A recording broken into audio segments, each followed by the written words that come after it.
ने मुझे इस मूवी की कई बार डिमांड करी थी, उसके बाद में कई बार कमेंट्स भी आए, लेकिन न्यूली रिलीज्ड मूवी को आपके सामने प्रेजेंट करने के चक्कर में ये मूवी पिछले 1 साल से पेंडिंग पड़ी थी। और अब जब पुराने सारे प्रोजेक्ट्स कंप्लीट हो चुके हैं तो मैंने सोचा क्यों ना वापस से अपनी ऑडेक्स सीरीज को स्टार्ट किया जाए। ऑडेक्स यानी कि ऑन डिमांड एक्सप्लेनेशन, जहां पर मैं आपके द्वारा की गई डिमांड को फुलफिल करता हूं, और वही मेरा पुराना स्लोगन, जैसी आपकी डिमांड वैसा मेरा काम। So now without wasting any time चलिए आते हैं इस कहानी की मेन स्टोरी लाइन की तरफ। वक्त दिखाया गया है 4 अप्रैल 1865, जहां पर इस वक्त अमेरिका के प्रेसिडेंट अब्राहम लिंकन अपनी एक किताब में अपने जीवन से जुड़ी कुछ बातें लिखकर हेनरी नाम के एक शख्स को दे देते हैं और कहते हैं कि इस काम को मैं अब आगे और नहीं कर पाऊंगा, अब यहाँ से कमान तुम्हें ही संभालनी है। जिसके बाद कहानी यहाँ से 37 साल फ्लैशबैक में जाती है और हम देख पाते हैं चाइल्ड अब्राहम लिंकन को, जो कि इस वक्त अपने पिता के साथ फिशिंग करने के लिए आया था। तभी अब्राहम के दोस्त विलियम, जो कि एक अफ्रीकन था, उस पर कुछ अमेरिकन जुल्म ढाने लगते हैं। ये वो वक्त था जहां पर गोरे अपना जोर कालों पर चलाया करते थे और उन्हें हमेशा से एक गुलाम समझा करते थे। इस पर अब्राहम के फादर थॉमस को गुस्सा आता है और वो उनके लीडर जैक से भिड़ जाता है।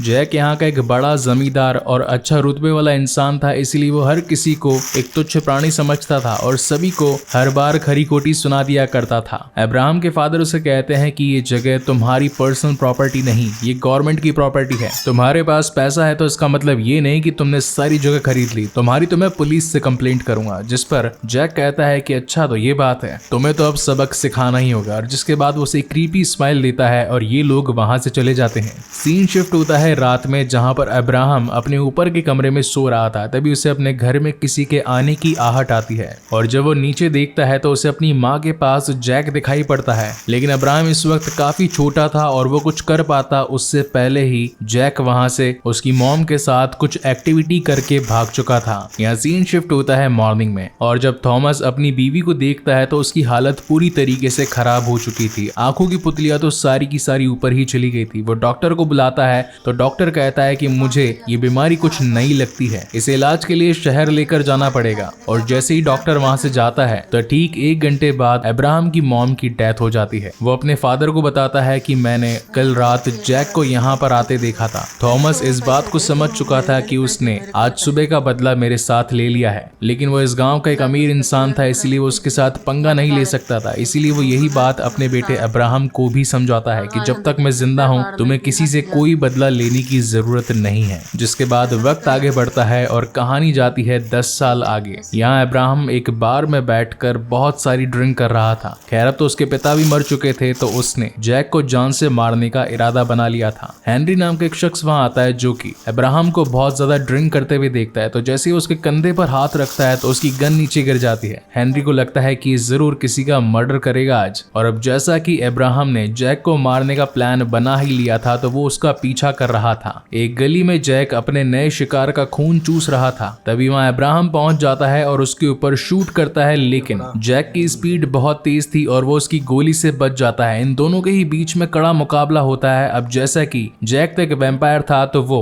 अब्राहम को बहुत बुरी तरीके से मारता है, लेकिन फिर भी मौका पाकर अब्राहम उसकी एक आंख में तो गोली मार ही देता है। उसे लगा था कि अब तो जैक मर गया होगा और उसका बदला भी पूरा हो चुका होगा, लेकिन तो एक वैम्पायर था जो कि उसकी गोली को भी झेल गया था और अब वो अब्राहम पर ही भारी पड़ने लगा था। लेकिन तभी हेनरी आ जाता है वहां पर और अपने एक हाथ से उसे इतनी जोर से उठाकर फेंकता है कि जैक पूरे के पूरे लकड़ी के ब्रिज को ही क्रॉस करता हुआ दूसरी ओर गिर जाता है। वहीं सीन शिफ्ट होता है नेक्स्ट मॉर्निंग और अब्राहम, जिसकी हालत बहुत ज्यादा खराब थी क्योंकि कल रात उसने एक वैम्पायर से मुकाबला किया था, वो जब उठता है तो अपने आप को हेनरी के घर पाता है। हेनरी उसे कहता है कि तुमने अच्छी फाइट करी। जिस पर अब्राहम पूछता है कि आखिर तुम हो कौन। हेनरी बताता है कि मैं एक वैम्पायर हंटर हूँ, मेरे पास काफी सारे वेपन्स हैं उन्हें खत्म करने के लिए। जब मैंने तुम्हें पहली बार देखा था मैं तभी समझ गया था कि तुम्हारे अंदर प्रतिशोध की ज्वाला जल रही है। अब्राहम अपनी माँ का बदला लेना चाहता था, इसीलिए वो हेनरी से रिक्वेस्ट करता है कि उसे भी लड़ाई की अच्छी ट्रेनिंग दे। हालांकि हेनरी भी अपना एक साथी ही ढूंढ रहा था जो कि वैम्पायर्स के खिलाफ एक बड़ी मुहिम छेड़ सके, लेकिन अब्राहम के सर पर तो सिर्फ अपने माँ के कातिल के मौत का बदला ही था। अब क्या पता वो बाकी दूसरे वैम्पायर्स पर वार करे या ना करे, ये एक बड़ी गुत्थी थी। लेकिन यहाँ अब्राहम जैक से बदला लेने के लिए उसकी सारी शर्तें मान लेता है और फिर शुरुआत होती है अब्राहम लिंकन की वैम्पायर हंटिंग ट्रेनिंग की। उसके पास में काफी काफी सारे हथियार थे जैसे कि बंदूक, तीर धनुष, लेकिन उसने एक कुल्हाड़ी को चुना और काफी महीने प्रैक्टिस करने के बाद में उसने कुल्हाड़ी को चलाने में महारत हासिल कर ली और बन गया एक वैम्पायर हंटर। अब जहाँ एक तरफ हेनरी उन सभी वैम्पायर्स की लोकेशन ट्रैक करता था, वहीं दूसरी ओर अब्राहम जाकर रात में उनका कत्ल कर दिया करता था। ऐसा कई सालों तक चलता है और अब्राहम ने अब तक करीब मोर देन 50 वैम्पायर्स को मौत के घाट उतार दिया था। हेनरी ने उसे इस काम को करने से पहले एक बात सिखाई थी, ना तो किसी लव एंगल में पड़ना और ना ही शादी वगैरह करके बच्चे पैदा करना, क्योंकि अगर तुमने ऐसा कर लिया तो वैम्पायर्स को तुम्हारी कमजोरी मिल जाएगी। लेकिन फिर भी अब्राहम को शहर में मैरी नाम की एक लड़की से प्यार हो जाता है। वहीं इतने सालों के बाद हमें जैक दिखाया जाता है जिसका नया शिकार और कोई नहीं बल्कि मैरी ही होती है। अब्राहम पहले भी एक बार जैक से भिड़ चुका था। वो हेनरी को इसके बारे में बताता है तो हेनरी उसे एक चांदी की घड़ी देता है और कहता है कि ये वक्त आने पर तुम्हारे काम आएगी। जिसके बाद अब्राहम निकल पड़ता है जैक को मारने के लिए, लेकिन तभी जैक को पता चल जाता है कि यहाँ पर कोई ना कोई शख्स तो है,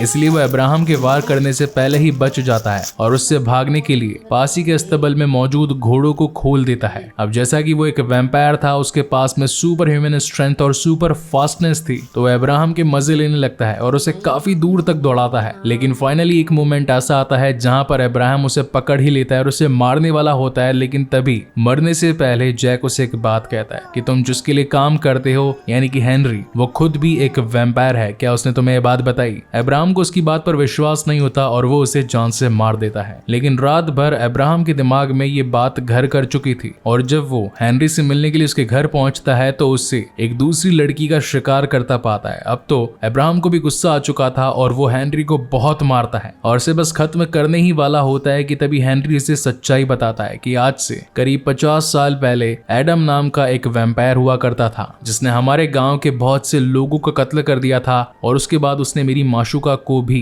मेरे ही आंखों के सामने उसका खून पीकर कत्ल कर दिया और इसी के साथ साथ मुझे भी वैम्पायर बना दिया। अब हम वैम्पायर्स के बीच में ये ट्रीटी यानी कि ये समझौता होता है कि हम एक दूसरे को नहीं मार सकते, अगर मारना है तो कोई इंसान ही मार सकता है। और अब अपनी माशूका की मौत का बदला लेने के लिए मैं ऐसे ही किसी शख्स को ढूंढ रहा था जिसकी कोई फैमिली ना हो और उसे वैम्पायर से नफरत हो। मैं जानता हूँ मैंने गलत किया, मगर मेरे पास ऐसा करने के अलावा और कोई चारा भी नहीं था। यहाँ धीरे धीरे वक्त आगे निकलता जाता है और हम अब्राहम का पॉलिटिक्स में बढ़ता रुझान देख पाते हैं। वो दिन में तो पॉलिटिक्स किया करता था, वहीं रात में वैम्पायर्स का शिकार किया करता था। अब तो ये बात एडम को वोडुमा से भी पता चल चुकी थी कि शहर में एक वैम्पायर हंटर आ चुका है जो कि एक एक करके हम सभी का खात्मा कर रहा है। इस वक्त अमेरिका में गोरे और काले का मतभेद चल रहा था, यानी कि गोरे कालों को अपना गुलाम बनाकर उनसे गुलामी करवाया करते थे। अब क्योंकि अब्राहम लिंकन सत्ता में आ चुके थे तो उन्होंने एक अकॉर्ड पास किया जिसमें कोई भी किसी की गुलामी नहीं करेगा। लेकिन जैसे ही ये प्रस्ताव पारित हुआ,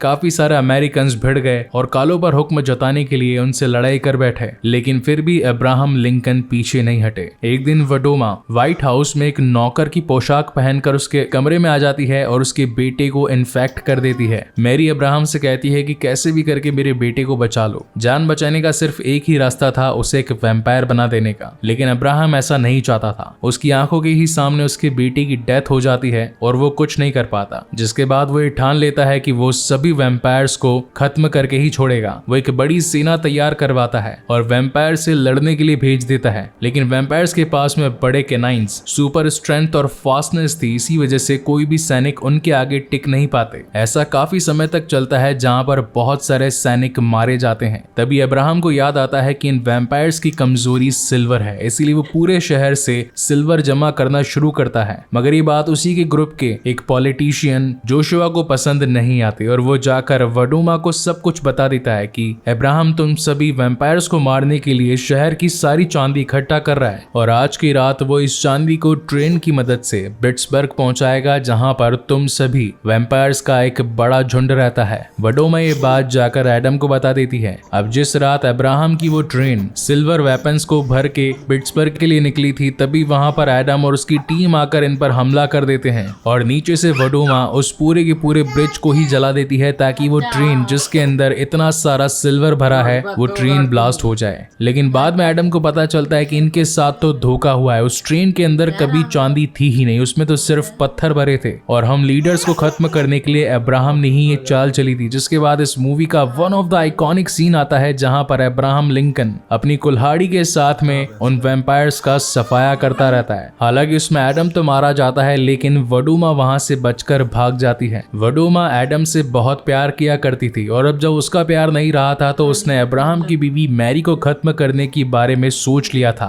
और जैसे ही वो उस पर वार करने के लिए उसके पीछे पीछे आती है, तब तक मैरी ये समझ चुकी थी कि मेरी भी जान को खतरा है। अब उसके पास उस वक्त चांदी का कोई हथियार तो नहीं था, लेकिन उसने अपने गले में जो चांदी का नेकलेस पहना था वो उसे ही एज अ कारतूस बंदूक में ठूस देती है और वडूमा के सर पर शूट करती है, जिसके बाद वडूमा वहीं पर मारी जाती है। जिसके बाद वो सारे के सारे सैनिक अपने बंदूकों में सिल्वर भरकर बहुत सारे वैम्पायर्स का विनाश करते हैं और इस तरीके से अब्राहम लिंकन पूरे राज्य को वैम्पायर फ्री बना देते हैं, ताकि ना ही किसी की जान जाए और ना ही कोई अगला वैम्पायर बने। और यहीं से कहानी वापस से प्रेजेंट टाइम में आती है, जहां पर हमें 4 अप्रैल 1865 का वक्त दिखाया गया था। अब्राहम लिंकन ने ये सारी डिटेल्स अपनी एक कॉपी में लिखकर अपने उसी दोस्त यानी कि हेनरी को दे दी थी। आज वो दिन था जब अब्राहम लिंकन के प्रेसिडेंट बनने की डेट खत्म हो चुकी थी। तभी वहां एक ऊपर से हेलीकॉप्टर आता है, जहां से हमें पता चलता है कि यूएस का नया प्रेसिडेंट आ चुका है और ये मूवी यहीं पर खत्म होती है। इस मूवी के एंड क्रेडिट्स में हम देख पाते हैं कि करंट टाइम जहां लोगों के हाथ में स्मार्टफोन था और टीवी पर मैच एंजॉय करते थे,